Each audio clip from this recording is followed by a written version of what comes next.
So imagine having a digital blueprint of your life where you can see what happens tomorrow and then make decisions today that influence if you're going to be on time, if you're going to be organized, perhaps if you're going to be productive the following days.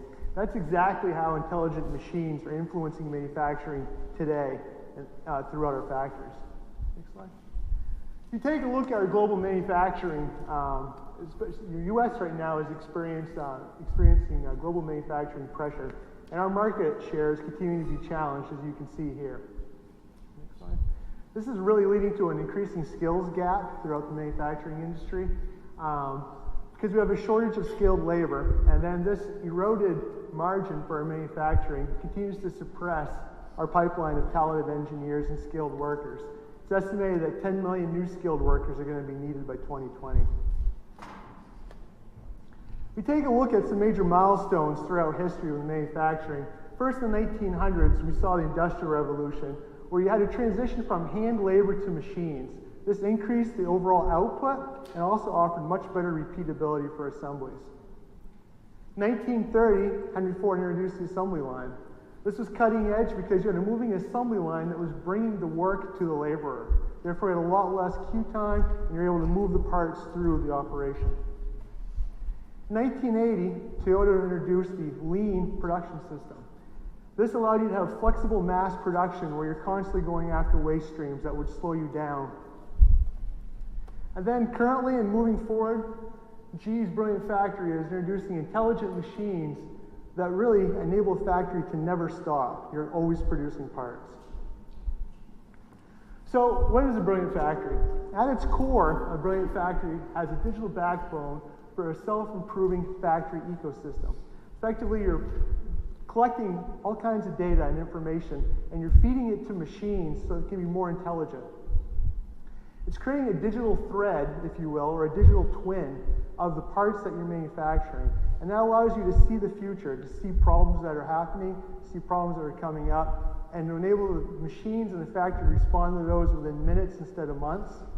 And from that, you never stop production.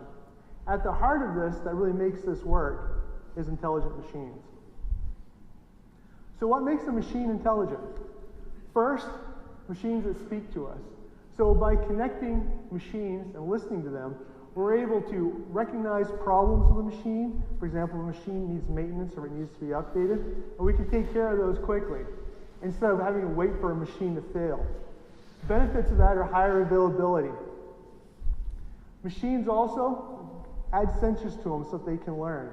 Make it so that the learning, make it so that they have sensors and learning algorithms so they can automatically make adjustments to the part as they're processing it, react to distortion, react to temperature and vibrations during the manufacturing process.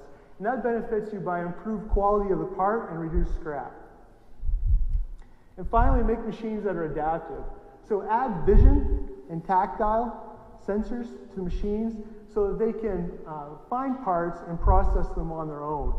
So there's a lot less cycle, a lot less queue time on those machines. And your benefits, obviously, are rapid part selection and setup. So what's my contribution to this? So my contribution is giving machines the power to speak. So devising strategies that connect machines and gives them an electronic voice so they can communicate with us and automatically tell us when something's going wrong or if something needs attention. To listen to the machines and get insights from them so you have unattended knowledge discovery of something that may be happening within your process, something may be happening within your factory.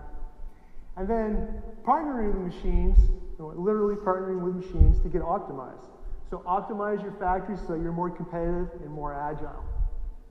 So this here is how I'm applying science to make the GE Bangor factory here in Maine a world-class factory that is not only brilliant, but is also 25% cheaper than emerging countries such as China.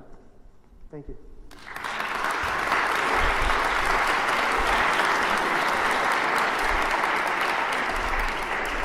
Thanks, Kraig. That was fantastic. Any questions? I've got plenty. So I'm gonna start off.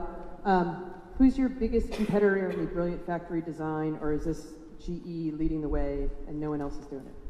It's really GE leading the way. If you look, our main competitor for a lot of our products would be Siemens over in Germany. You see them compete with us against steam turbines. You also see them compete with us against many other technologies. And they're developing their own system of machine monitoring, of Brilliant Factory. But they're nowhere near as far along as GE currently is.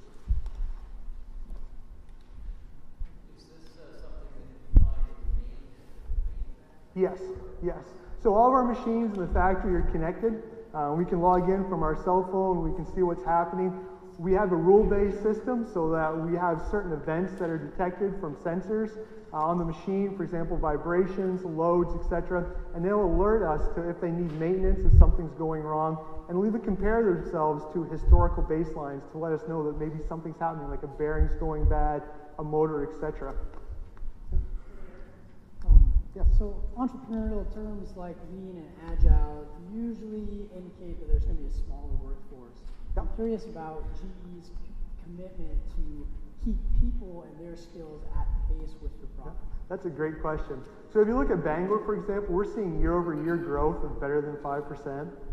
We've gradually increased our workforce and then farmed more work insourced it from other countries such as China, such as Italy, etc., Mexico. So we're bringing more work in, we're gradually growing our workforce, we're more productive, we're producing more parts. So it's people working with the machines, not machines replacing people.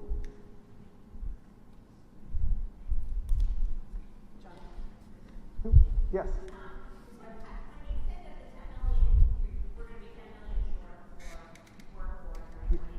Yes. Yep.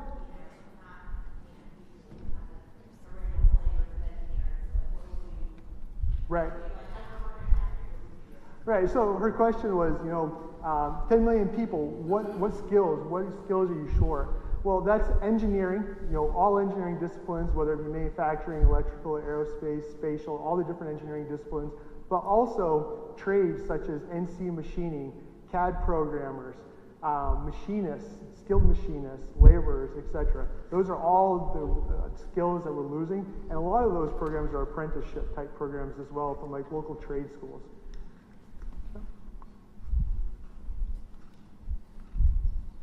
I would like to ask the audience if you guys knew that GE had a plant in Bangor? Did, like 4 Good people? work. How awesome is this that they're here, huh? Not only that, but world leaders in creating Brilliant Factory. All right, thanks. Thanks very much, Kraig.